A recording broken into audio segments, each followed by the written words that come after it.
Is there a scientific explanation for how the Sharingan eyes might work? Does synthetic skin actually exist? And how might it be used in medicine? And what is the psychological impact of witnessing the death of a close friend or a loved one? Hey guys, and welcome back to the channel, where today we're going to be taking a look at the Naruto Shippuden anime. We're going to be following the journey of Obito Uchiha, looking at his injuries, and explaining his evolution throughout his character arc. If there's any other characters from the Naruto anime you'd like me to break down, please leave those down in the comments, but otherwise, if you're ready, let's begin.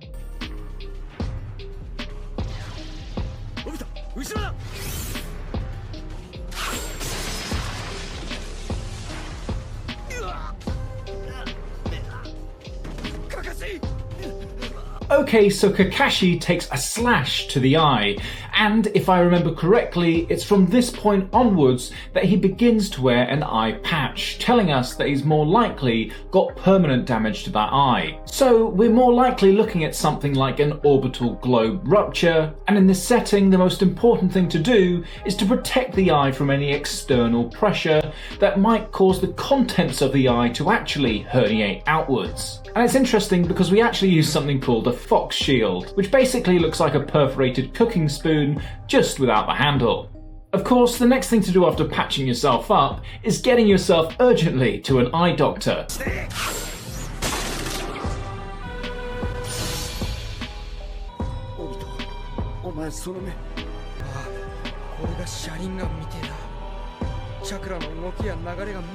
Okay, so it looks like Obito has activated his Sharingan eyes, which is what's allowed him to defeat this opponent. Now, of course, we know that these aren't real. However, how might we use our understanding of what they're capable of in this scene to explain how they might work using theoretical science? So, from my understanding, the Sharingan grants the users vastly enhanced perception, allowing them to see fast-moving objects in great detail and even predict movements. Now, scientifically, this could be explained by having significant enhancements in your visual processing and your neural connectivity. This basically means that the user's brain would have to process visual information far quicker than the normal human being, similar to how some animals have faster processing capabilities. And this might involve a higher density of photoreceptor cells on your retina to allow you to process more visual information. However, you'd also need both enhanced synaptic connections and neurotransmitter activity, both in the visual cortex and the surrounding brain, to enable rapid processing of this information and then your reaction.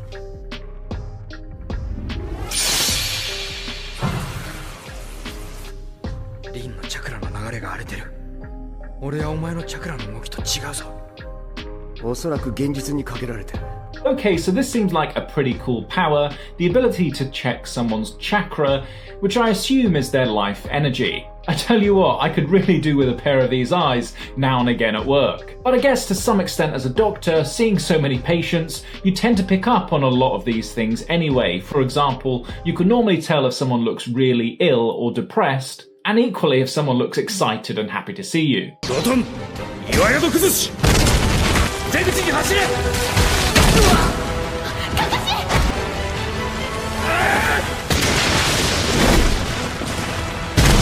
So if you hadn't been following the story up until now, you wouldn't know how unexpected a move this was from Obito. You see, before this incident, he'd been portrayed as an unexperienced and quite clumsy ninja, always in the shadow of Kakashi's talent. However, it's during this mission that Obito really steps up and shows how far he's come as a character. Obito!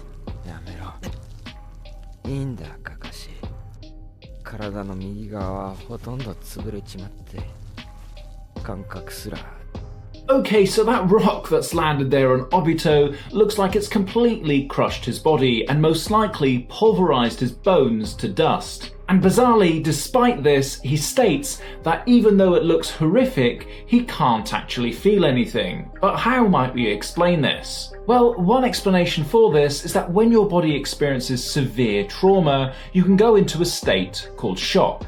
And one of your body's ways of responding in this state is to shut down non-essential functions of the body, and one of those could include the processing of pain. However, it may also just be due to the numbing effects of an adrenaline surge that floods your system whilst you're going through an acute stress response. お前の医療忍術で俺のシャリンガンを眼軸ごとカカシの左目に移植してくれ。 So this is pretty quick thinking of Obito to give Kakashi his newly acquired Sharingan eyes. But is an eye transplant even possible? Well, funnily enough, yes it is. I believe the first successful eye transplant actually occurred sometime last year whilst a patient was receiving a partial face transplant. Now, miraculously, when testing the eye after surgery using functional MRI imaging, they found that when they shined a light in the new eye, the part of the brain that processes vision completely lit up. Now, although this man doesn't yet have clear vision in that eye, this is definitely a massive step towards restoring someone's vision with an eye transplant. Now all we need to do is develop a little medical ninjutsu.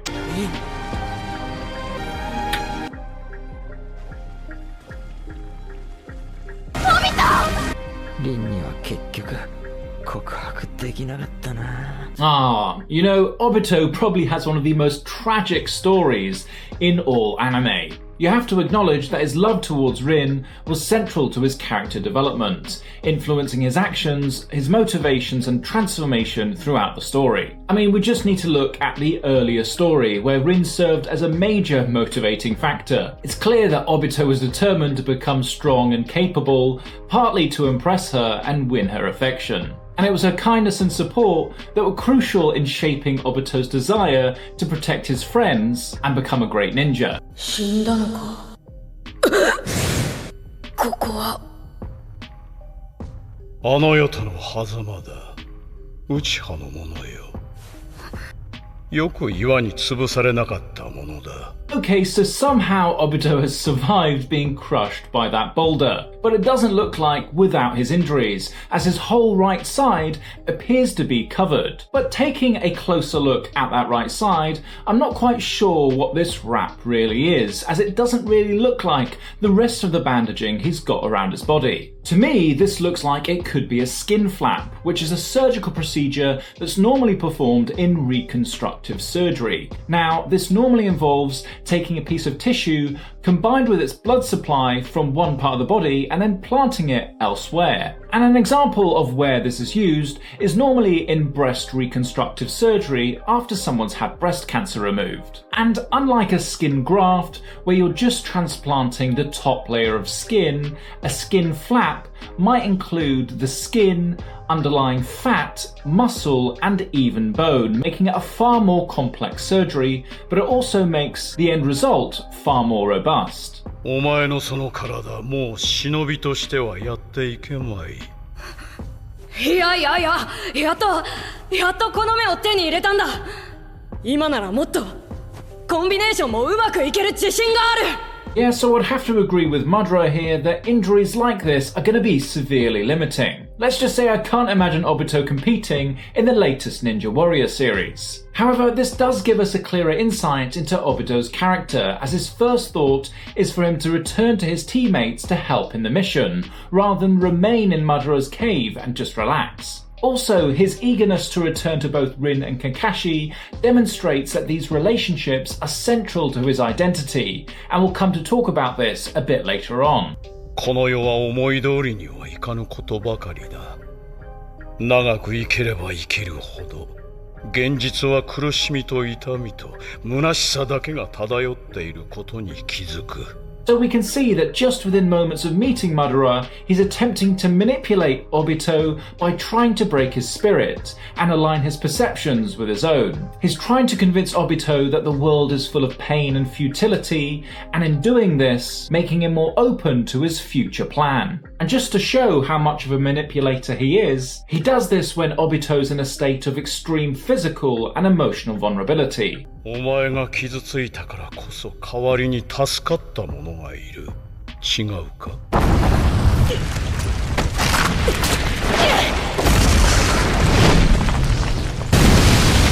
So, further trying to break Obito's spirit, Madara is reminding Obito of why he finds himself in his current physical predicament. And this suggestion is clearly designed to deepen Obito's feelings of isolation, resentment and betrayal. You can see that Madara has really thought this through, as he's playing on several of Obito's psychological and emotional vulnerabilities in an attempt to break down his former loyalties and beliefs and make him once again more susceptible to his influence and possible radicalization as the story begins. 俺はこんなとこに長居はしたくねえんだ。さっさと。出て行きたければ出て行くといい。動ければの話だがな。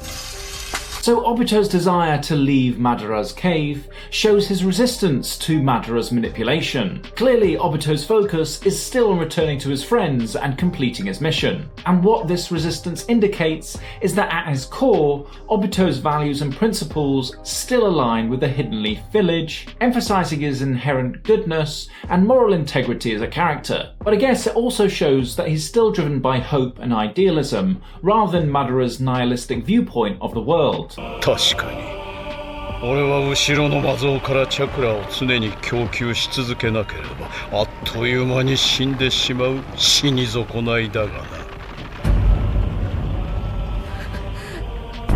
So the way that Madara is using these tubes and pipes very much resembles that of a life support machine that we would use to help treat our patients. Now normally these lines and IV drips are there to help deliver things like blood transfusions, drugs, and keep your patients hydrated.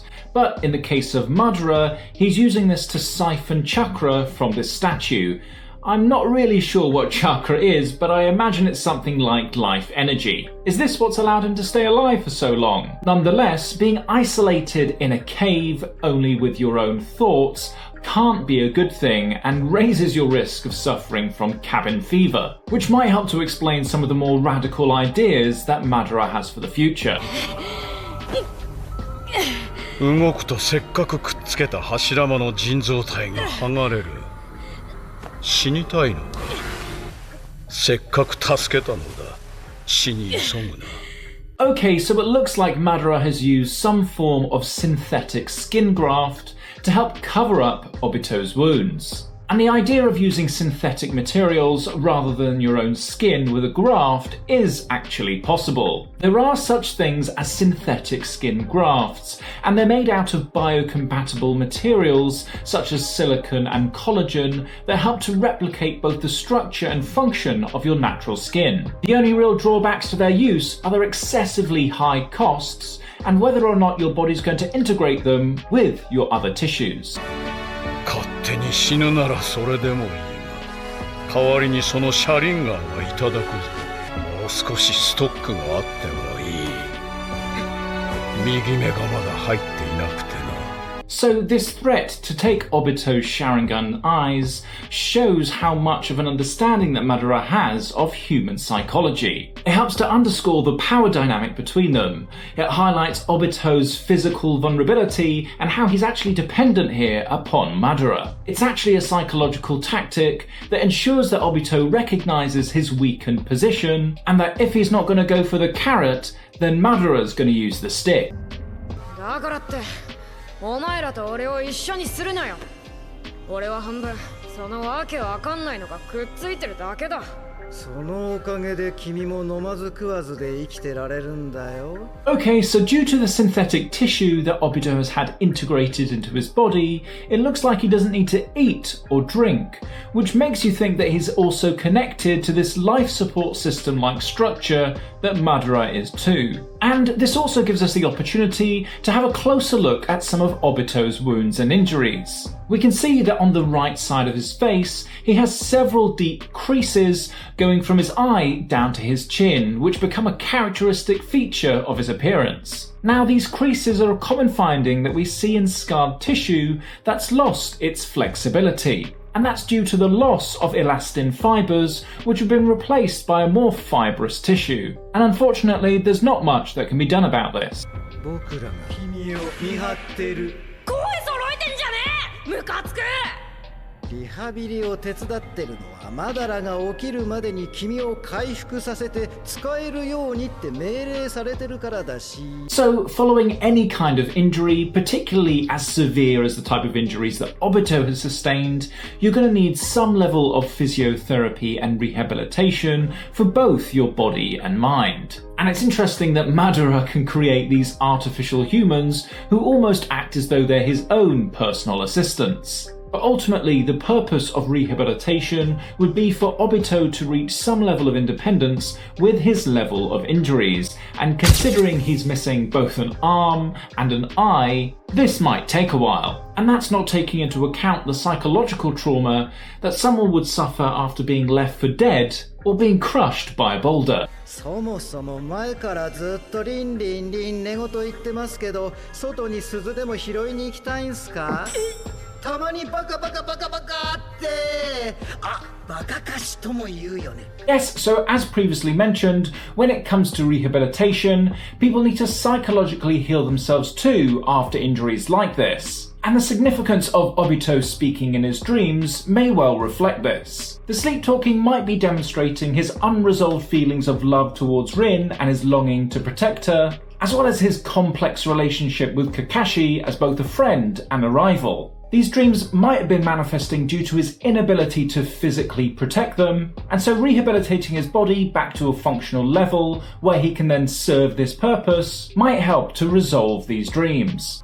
まあ簡単に言うとね、本当の世の中の嫌なことを捨て、いいことだらけの夢の中に逃げちゃおうって話。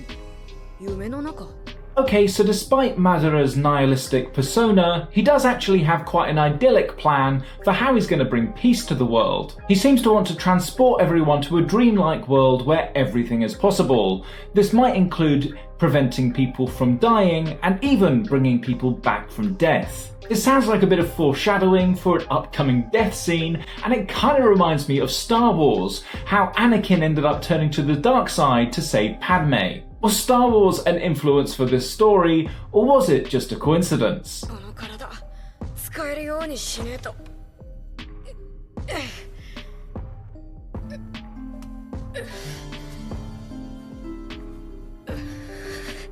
So it looks like Obito's even finding walking particularly challenging, and that may well be due to him having been immobile for so long. Now, if we look at the statistics of hospital patients, it's been found that for every week that you're bed-bound, you can lose up to 6% of your muscle mass, which is a staggering amount if you consider how long it takes to put that muscle on. Now, typically, it's the proximal muscles where you lose the most, and these are the ones that help with standing and carrying things, making even walking challenging, which might explain why Obito is struggling just to walk.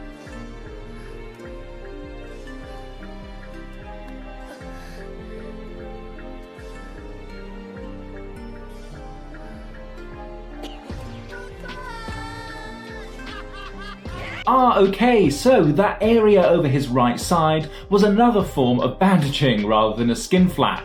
Things make much more sense now. But looking at that side, it looks very weak and atrophied, which basically means that the muscle bulk is very small, which might help to explain why he's finding even the most simple tasks challenging. But then we can also see that Obito is also shaking there, and this often occurs when you have a lack of muscular development and you're asking or putting a lot of strain on a limb. Also, this kind of shaking can occur if there's an issue in relation to the nerve supply to a limb, and so it might be that this artificial limb is still taking time to connect to Obito's nervous system.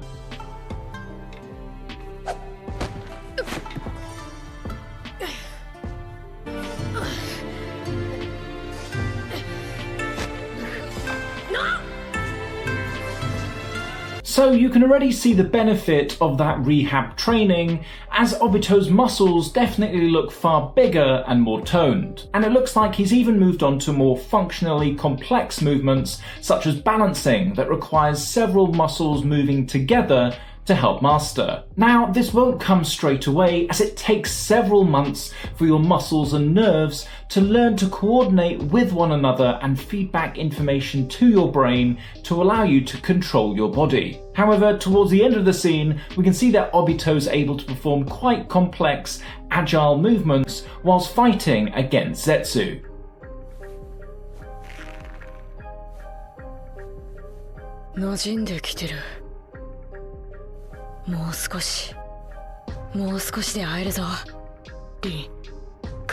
So some time has clearly passed since the last time we saw Obito, and by the length of his hair, I'd estimate anywhere between 6 to 12 months. And we can see that in this time he's developed what we would call fine motor movements in both his hands and feet, and this is depicted by the more detailed and free-flowing animation in this scene. Now, fine motor movement is usually the hardest functional movement to develop because it requires such an integration between your nerve supply and the muscles. But fine motor movements are essential when it comes to movements such as drawing or painting or doing something that requires dexterity in your hands. Now, the fact that Obito can demonstrate that he's achieved this would tell you that he's probably at a stage where he can now be independent of Madara.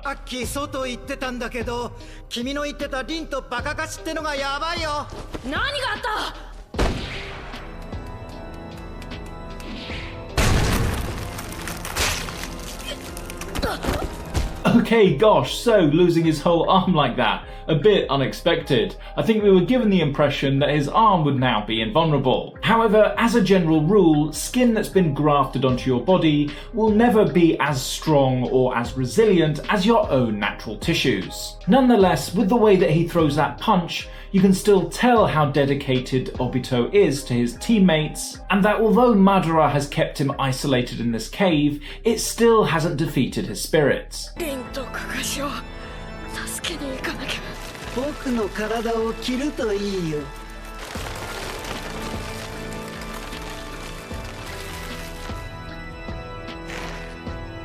So just at a point that Obito was most desperate and where his spirit was most likely at breaking point, White Zetsu, which is a creation of Madras, offers him some help, which is a little confusing considering that his main job was to help confine Obito to the cave. I can imagine that with this act of kindness that this has helped to restore Obito's faith in others and in goodness, even in dire situations. On the other hand, I can't help but feel that this is maybe part of Madara's master plan in making Obito witness something truly horrific. さらに今は君の傷ついた小さな体に大きな僕の体が覆って保護してるって感じだから。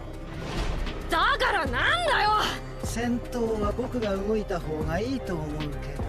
So, although it might be an obvious choice for Obito to allow White Zetsu to do the fighting, considering his current physical predicament, one thing to consider is whether Obito's actually going to be in control of his whole body, or whether White Zetsu will. Knowing that White Zetsu is a creation of Madara, you have to wonder whether this is all being orchestrated by him, with the goal of Madara becoming effectively the puppet master of Obito and his actions. It kind of messes with your head, doesn't it?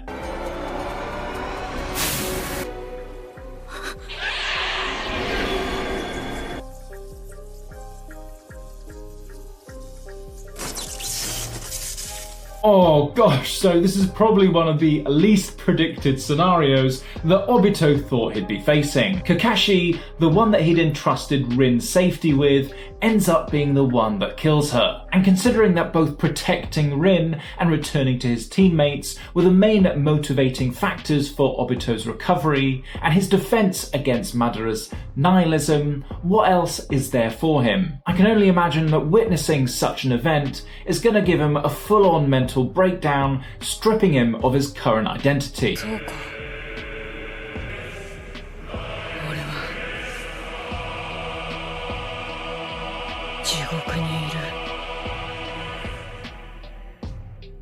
No, I'm going to go out on a ledge here and say something that's a little controversial, but this scene with Obito feeling like he's in hell kind of gives me the vibes of Guts in the Eclipse episode of the Berserk anime. He's clearly at his most desperate point here, and he's completely broken as a character. I can imagine that if anyone experienced such a tragic moment, that it would be enough to cause you to effectively break down, feeling like you've lost your purpose and sense of identity.